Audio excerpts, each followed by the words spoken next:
queridos, seguindo a mesma linha do Evangelho,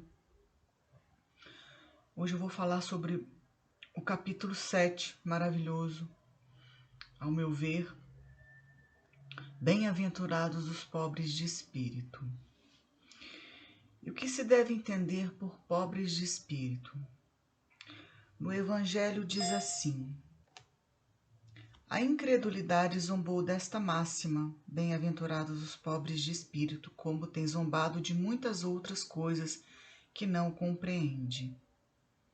Por pobres de espírito, Jesus não entende os baldos de inteligência, mas os humildes, tanto que diz ser para estes o reino dos céus e não para os orgulhosos. Então, a humildade, né, é contrária ao orgulho, né? Então, os orgulhosos, eles geralmente têm autoconceito de si mesmos e da sua superioridade, tanto que se acham tão superiores que se colocam até mesmo acima de Deus, acima da onipotência, onipresença e onisciência de Deus. Não se curvam diante de Deus. Então, os humildes de que fala o Evangelho são sim os pobres de espírito, aqueles espíritos que se curvam diante de Deus, né, os pobres de espírito, os humildes e os simples, que não se acham superiores a Deus, principalmente, e aos outros, e aos irmãos, e ao próximo. Concentrando todos aqueles olhares não para si mesmos, mas para o universal, né, para todos. Então, a sua sabedoria, o seu conhecimento, ele emana essa pessoa, né, esse espírito humilde, simples,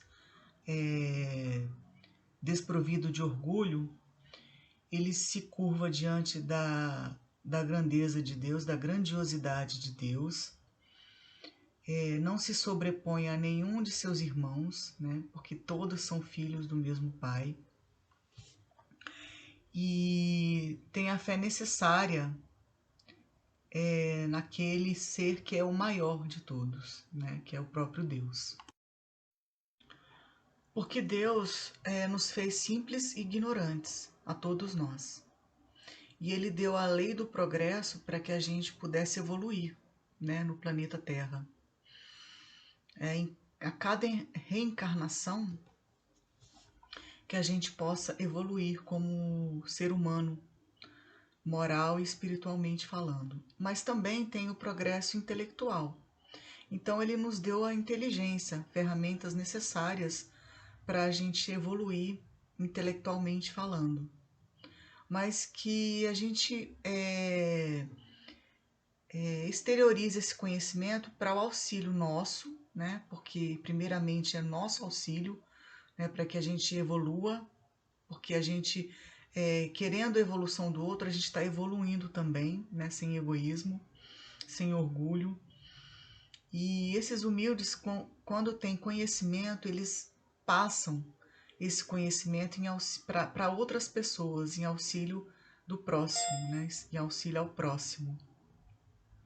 Como os detentores da ciência, né? De todas as ciências, que deixaram aí o seu legado de amor, de caridade, né? Passando o conhecimento que eles detinham, né? Que eles aprenderam, com outras pessoas, para iluminar a mente e ampliar a consciência de outras pessoas.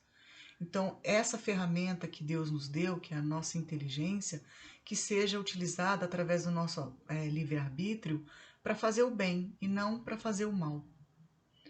É isso que consta no Evangelho. Então, aqui no Evangelho fala: se eles, os orgulhosos, os detentores do conhecimento que são orgulhosos, se recusam a admitir o mundo invisível e uma potência extra-humana, não é que isso lhes esteja fora do alcance, é que o orgulho se lhes revolta à ideia de uma coisa acima da qual não possam colocar-se e que os faria descer do pedestal onde se contemplam. São aqueles orgulhosos, são aqueles egoístas, né? Que sabem, né? Que têm o conhecimento, mas não passam, né? Porque não basta ter só o conhecimento, você tem que exteriorizar aquilo para ajudar os outros, né? Para a caridade, para a lei do amor, né? Então, dizendo que o reino dos céus é dos simples, que o reino dos céus é dos misericordiosos, que o reino dos céus é dos pobres de espírito, Jesus quer nos dizer que a ninguém é concedida a entrada nesse reino sem a simplicidade de coração e humildade de espírito, que o ignorante possuidor dessas qualidades será preferido ao sábio que mais crê em si do que em Deus. Em todas as circunstâncias, Jesus põe a humildade na categoria das virtudes que aproximam de Deus, e o orgulho entre os vícios que dele afastam a criatura, e isso por uma razão muito natural, a de ser a humildade um ato de submissão a Deus. Ao passo que o orgulhoso é a revolta contra ele, contra Deus. Mais vale, pois, que o homem, para a felicidade do seu futuro, seja pobre em espírito, conforme o entende o mundo, e rico em qualidades morais. Então, aqui também diz no Evangelho: aquele que se eleva será rebaixado. O que quer dizer isso? Que aquele que se acha acima dos outros, né, por seu conhecimento, por seu poder econômico, por ser abastado, né, socialmente falando, né, ter riqueza material, mas não riqueza moral ou riqueza espiritual, esse que se acha acima de tudo, ele será rebaixado perante Deus.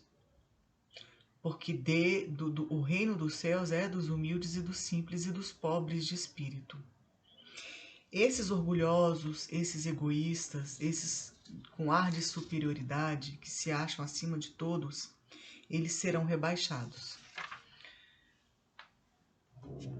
Aquele que quiser tornar-se o maior, seja vosso servo, ou seja, servo de Deus, servo das pessoas. O que quer dizer isso?